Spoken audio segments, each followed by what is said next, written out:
are now introducing ourselves. I'm Shirley. I am Daniel. I'm Gabe. I am Lisa. I'm Hannah. So, we are going to cook pork salpicao. Here are the ingredients you'll need.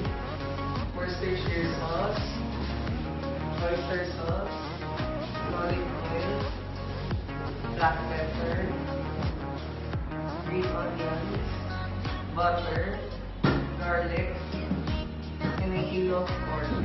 First, we're going to marinate the pork with Worcestershire sauce and oyster sauce for about 50 to 30 minutes.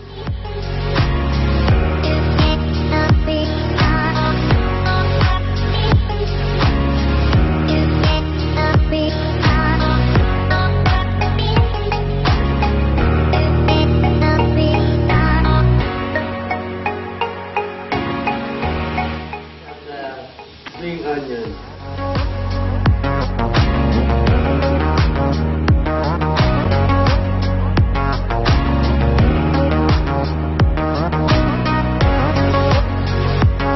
Virginia, what are you chopping?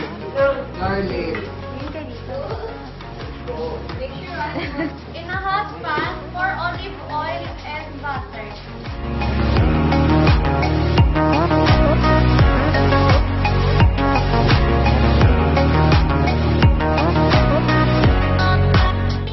The garlic also cook until super brown.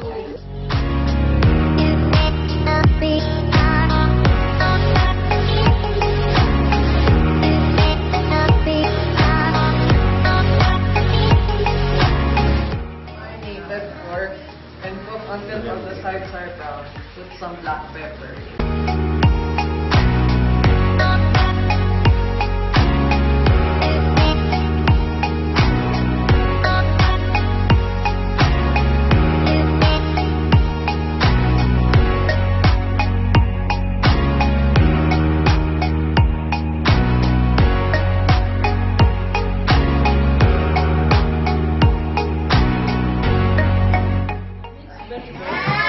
Melt butter in a pan.